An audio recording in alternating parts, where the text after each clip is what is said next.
سے بڑھ کر کیا ہوگا مدینے پاک میں. ایک دن صبح کے وقت شور مچا کہ راستے میں شیر بیٹھا ہے. راستہ روک لیا اہل مدینہ کا, شیر بیٹھا ہوا ہے. عبداللہ بن عمر رضی اللہ تعالیٰ عنہ اتنا بلکہ جنگوں میں جہاد میں بہادر سپاہی بھی نہیں, صوفی قسم کا صحابی ہے, اللہ والا ہے. اس نے یہ نہیں کہا کہ مجھے لاٹھی لا کے دو, نیزہ لا کے دو, تلوار لا کے دو, میں جاؤں گا. یوں جو مسجد نبوی سے باہر کھڑے تھے, کسی نے بتایا کہ جنگل میں راستے میں شیر بیٹھا, لوگ ڈر کے مارے کھڑے ہیں, راستہ رکا ہوا ہے. نہ کوئی چیز منگوائی, نہ کوئی ہاتھ میں ہتھیار لیا. کہنے لگے مجھے بتاؤ کہاں ہے. چلے گئے, انہوں نے کہا شیر بیٹھا ہے. اس کے پاس چلے گئے اور جا کے یوں کان پکڑ کے مروڑ کے کہا کہ تجھے کس نے اجازت دی کہ محمد صلی اللہ علیہ وسلم کے غلاموں کا راستہ روک لے؟ تجھے شرم نہیں آتی کالی کملی والے کے دیوانوں کا, غلاموں کا راستہ روک کے بیٹھ گیا؟ سینکڑوں ہزاروں آدمیوں نے دیکھا شیر یوں بھاگتا ہوا, دم ہلاتا ہوا جنگل کی طرف دوڑ گیا اور بظاہر یہ کہہ گیا کہ اگر تو ان کا غلام ہے تو میں تو ان کے غلاموں کا غلام ہوں. کیا چیز تھی صحابہ اکرام میں جس سے پانی غلامی کرتا تھا, زمین ان کے کہنے پہ چلتی تھی. فاروق اعظم رضی اللہ تعالیٰ عنہ مدینے پاک میں ہے, زلزلہ آیا, زمین ہلنے لگی, درہ مارا, اس اٹھ ٹھہر جا, کیوں ہلتی ہے, تجھ پہ فاروق موجود ہے. زمین ٹھہر گئی. پتہ ہی نہیں آخر انہوں نے کیا کھا رکھا تھا, کیا انہوں نے پی رکھا تھا, کیا ایٹمی طاقت ان کے دلوں میں زبان میں تھی کہ زمین بھی رک گئی. ہماری سمجھ میں صرف ایک بات آتی ہے کہ ان لوگوں کے پاس سب سے بڑی دولت جو تھی وہ یہ تھی. فاروق اعظم رضی اللہ تعالی عنہ کا دور ہے, بیت اللہ کا طواف کر رہے ہیں لوگ, اللہ سب کو نصیب فرمائے. خانہ کعبہ بیت اللہ کا طواف کر رہے ہیں, بہت بڑی عظمت والی چیز ہے جس کو اپنے گھر کا طواف نصیب کرتے ہر ایک کو نہیں ملتا. ارشاد فرمایا مدنی کریم صلی اللہ تعالی علیہ وسلم نے, جس نے میرے گھر کا طواف کیا میں سمجھتا ہوں میرے چاروں طرف چکر لگایا. طواف ہو رہا تھا, ایک شہزادہ بھی طواف کر رہا تھا, اس کی چادر نیچے لٹک رہی تھی, وہ جو احرام کی چادر تھی وہ لٹکی ہوئی تھی. تو کسی کا پیر آ گیا اس کی چادر پہ, اس کی گردن میں جھٹکا لگ گیا. کسی دوسرے طواف کرنے والے کا پیر آ گیا. طواف بڑی عجیب شے ہے. علماء نے لکھا ہے کہ ایک آدمی طواف کر رہا تھا, ایک عورت کے پیروں کی پازیب کی جھنکار آئی, چھنکار آئی پیروں کے زیور کی. طواف کرتا کرتا اس کی طرف دیکھنے لگا. علماء نے لکھا ہے کہ رکن یمانی کے پاس سے بیت اللہ سے ایک ہاتھ نکلا اور زور سے منہ پہ تھپڑ مارا. طواف میرا کرتے ہو, دیدار غیر کا کرتے ہو. آنکھ نکل کے وہ جا کے پڑی.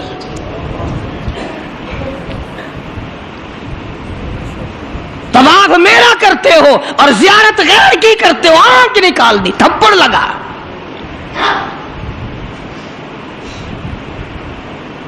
تو شہزادے کی چادر پہ جب کسی کا اچانک پیر آ گیا تو جھٹکا لگا اس کی گردن میں. اس نے جو مڑ کے دیکھا تو غریب آدمی نظر آیا, بدوی, ایک دیہاتی. مارا زور سے تھپڑ اس کے منہ پہ شہزادے نے, اس کے 2 دانت ٹوٹ گئے.